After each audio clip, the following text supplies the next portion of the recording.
Hello friends, இன்னைக்கு கோவக்காய் வந்து டிஃப்ரெண்ட்டாக ஒரு ஃப்ரை மாதிரி பண்ணிடலாங்க. இன்னைக்கு நான் சாப்பாடு பார்த்தீங்கன்னா வெஜ் பிரியாணி செய்யலாம் அப்படின்னு சொல்லிட்டு காயெல்லாம் வந்து இப்படியே கட் பண்ணி எடுத்து வச்சிருக்கேங்க. வெஜ் பிரியாணிக்கு இன்னைக்கு டிஃப்ரெண்ட்டாக ஒரே ஒரு வாழைக்காய் மட்டும் நான் கட் பண்ணி போட்டிருக்கேன். அதுக்கு வந்து சாப்பாடு வந்து ஃபர்ஸ்டே வச்சுட்டு அதுக்கப்புறம் நம்ம வெஜ் பிரியாணி மாதிரி எல்லாம் போட்டு தாளிச்சு சாப்பாடு போட்டு கிளறிடலாம் அப்படின்னு சொல்லிட்டு நான் ரெடி பண்ணிட்டு இருக்கேங்க. இது கூட கடிச்சுக்கிறதுக்கு பார்த்தீங்கன்னா கோவக்காய் ஃப்ரை பண்ணிடலாம் அப்படின்னு சொல்லிட்டு அதையும் கத்திரிக்காய் வந்து எண்ணெய் கத்திரிக்காய் குழம்புக்கு எப்படி நீள நீளமாக கட் பண்ணுவோமோ அது மாதிரி நாளாக கட் பண்ணி நான் எடுத்து வச்சுருக்கேன். இப்போ ஒரு வடச்சட்டியில் எண்ணெய் ஊற்றி வச்சுங்க. எண்ணெய் காஞ்ச பிறகு கொஞ்சமாக கடுகு சேர்த்துக்கிட்டேன். கடுகு பொரிஞ்ச பிறகு 2 பல்லாரி வெங்காயம் கட் பண்ணி போட்டிருக்கேன். வெங்காயம் ஓரளவுக்கு லைட்டாக எண்ணெயில் வணங்கின பிறகு நம்ம 2 தக்காளி சேர்த்துக்கலாம். அதில் தக்காளியும் நல்லா வதங்கட்டுங்க. அது கூட கருவேப்பிலை சேர்த்துக்கிட்டேன். வெங்காயம் தக்காளி வந்து ஓரளவுக்கு பொன்னிறமாக வதங்கின பிறகு நம்ம எடுத்து வச்சுருக்கிற கோவக்காய் வந்து உள்ளே போட்டுக்கலாங்க. கோவக்காய் பார்த்திங்கன்னா இந்த மாதிரி காம்பெல்லாம் ஃபஸ்ட்டே கழுவிட்டு காம்பெல்லாம் வந்து கட் பண்ணிவிட்டு எண்ணெய் கத்திரிக்காய் குழம்புக்கு கட் பண்ண மாதிரி நீளமாக நாளாக கட் பண்ணி வெங்காயம் தக்காளி கூட சேர்த்துருக்கேங்க. இப்போ எண்ணெயில் வந்து நல்லா சேர்த்து வதக்கி எடுத்துடலாங்க. நீங்கள் விருப்பப்பட்டீங்கன்னா வெங்காயம் தக்காளியெல்லாம் நல்லா வதக்கி அது வந்து ஸ்டஃப் மாதிரி கூட பண்ணிக்கலாம். நான் வந்து இப்போ பொரியல் மாதிரி செய்கிறேன். இதுக்கு ஒரு சின்ன ஒரு பொடி ஒன்று ரெடி பண்ணிக்கலாங்க. பொடிக்கு பார்த்தீங்கன்னா ஒரு 1/2 ஸ்பூன் மல்லி, 1/4 ஸ்பூன் சீரகம், ஒரு 5-6 குருமிளகு, அது கூட வெள்ளை உளுந்து ஒரு 1/4 ஸ்பூன் சேர்த்துருக்கேங்க. ஒரே ஒரு வரமிளகா போட்டிருக்கேன். இது கூட ஒரு 1/4 ஸ்பூன் கடலைப்பருப்பு சேர்த்துருக்கேங்க.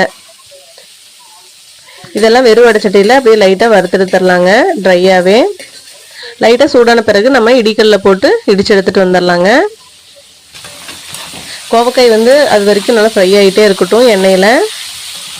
இப்போ வறுத்த பொடியெல்லாம் பார்த்தீங்கன்னா இடிகளில் போட்டு நான் இடிச்சு எடுத்துகிட்டு வந்துட்டேன். கோவக்காய் ஒரு அளவுக்கு ஃப்ரை ஆகிருக்குங்க. நம்ம வந்து இது கூட இந்த பொடி வந்து ஆட் பண்ணிக்கலாம். இதுலேயே வந்து பார்த்திங்கன்னா சீரகம், குருமிளகு, இந்த காரமெல்லாம் இருக்குது. இது கூட மசாலாவும் ஆட் பண்ணிக்கலாம்.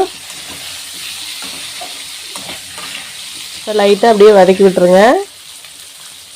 ஸ்டவ் வந்து மீடியமாகவே வச்சுக்கலாம். அப்போ தான் வந்து காய் வந்து ஓரளவுக்கு வேகும். இது கூட ஒரு 1/2 ஸ்பூன் மிளகாத்தூள் சேர்த்துருக்குங்க. 1/4 ஸ்பூன் குழம்பு மிளகாய் தூள், இது கூட 1/4 ஸ்பூன் மல்லித்தூள் ஆட் பண்ணியிருக்கேன். இப்போ எல்லா பொடியுமே சேர்த்தாச்சுங்க. சேர்த்துட்டு நல்லா எண்ணெயில் வதக்கி விட்டுடலாம் மசாலாவை.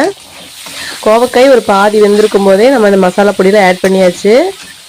காயில் நல்லா காரம் பிடிக்கிறதுக்காக நான் வந்து பாதி வேகும் போதே வந்து மசாலாவில் ஆட் பண்ணிட்டேங்க. இப்போ காய் வந்து முழுசாக வேகிற அளவுக்கு நமக்கு தண்ணி ஊற்றிக்கலாம். ஒரு 1/2 டம்ளர் மட்டும் ஊற்றிருக்கேங்க. இதை வந்து காய் வந்து நல்லா வேகட்டும். இப்போ இதில் ஊற்றிருக்கிற தண்ணியெல்லாம் நல்லா சுண்டிருச்சுங்க. கோவக்காய் வந்து ஆல்மோஸ்ட் ரெடி ஆயிடுச்சு. இது கூடவே வெஜ் பிரியாணிக்கும் ரெடி பண்ணிகிட்ருக்கேன். என்னோடய ஸ்டைலில் வெஜ் பிரியாணி எப்படி செய்கிறதுன்னு நம்ம சேனலில் ஏற்கனவே போட்டிருக்கேங்க.